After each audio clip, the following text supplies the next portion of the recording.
Park County teachers weren't serious about striking, think again. Teachers hit the picket lines in the Fair Play area this week, demanding a $6,000 pay increase for all teachers in the district.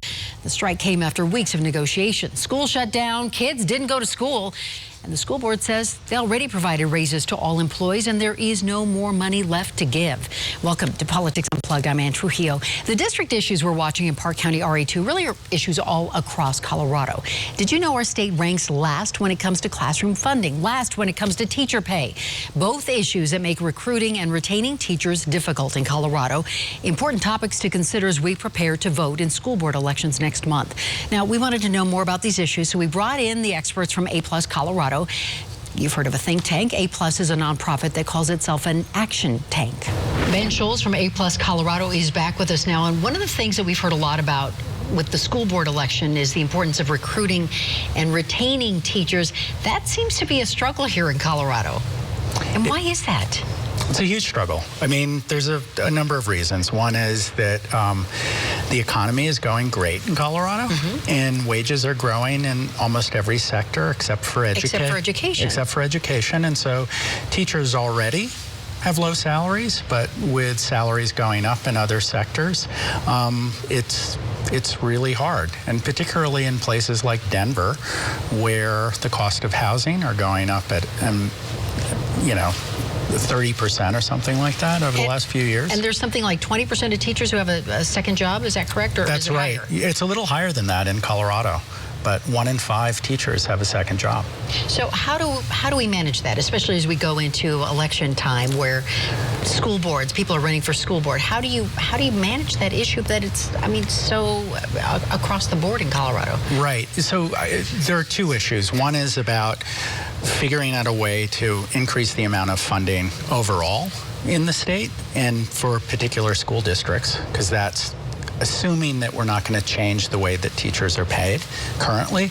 And we have teachers get treated as almost like widgets, because they're paid on experience and they're paid on education levels. They're not paid on effectiveness or by job type. And that is an issue, isn't it, as to how you, does that mean that we need to redesign then how it is that, how do you evaluate who's a good teacher and who isn't? That's a huge question. How do you go about doing that? We passed a law back in 2010 that was a landmark law, and it's unclear as to how that's working and how well that is working in terms of evaluating teachers. It also, the way in which we pay teachers and the salary schedules haven't changed in 50, 60, 70 years. Okay, so this all sounds very depressing. So, aside from paying teachers more, I guess thinking about taxpayers, and they talk a lot about administration and those administrative costs and really trying to figure out how those can work together to pay teachers more. Is there a fix at that level that we aren't seeing? In some cases, there may be some fat in administration, but for the most part, we still need central admin and we still need to pay principals. And in fact, principals matter an enormous amount. And so we know one of the best ways to support teachers is by having great principals that are supporting them in their school buildings. And so we do have to pay principals as well. So how do school districts then assure voters that there is no fat or that there isn't much fat? I guess, because that seems to be an issue for a lot of folks. Right, and in some, it varies. There are some districts that have more fat than others. It's important that folks understand the finances of the school district. A couple of years ago, the state passed a financial transparency law, so you can now see how much money is being spent on administration versus teachers and versus classroom supplies.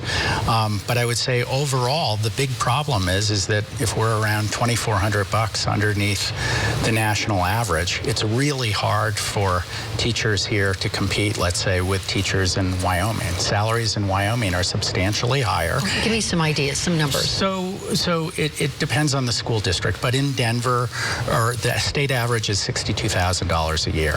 So you might be able to make an extra $10,000 or $15,000 in a state like Wyoming, and the cost of living is substantially less. You could buy a house in Wyoming for $300,000, $200,000. Denver, not so much. Good luck, yes.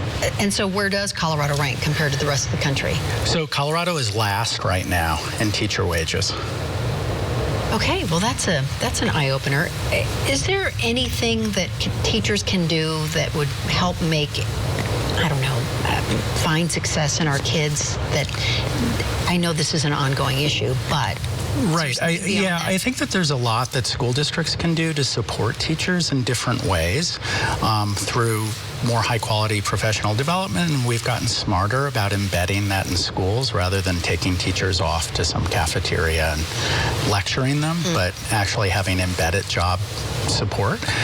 Also having differentiated roles, so having teachers act as master teachers and paying them more and giving them different kinds of teaching responsibilities. So there are a number of districts like Denver that have done some great work on those fronts. But clearly a work in progress for all of our school districts. It is a work in progress, particularly when we're limited by the amount of resources that we have, if we're unwilling to change the way in which we pay teachers. Yeah, Van Schoales from A+, thank you. Yeah, my pleasure. Well, stay with us when we come back. We're talking about this week's Democratic debate and looking ahead to 2020.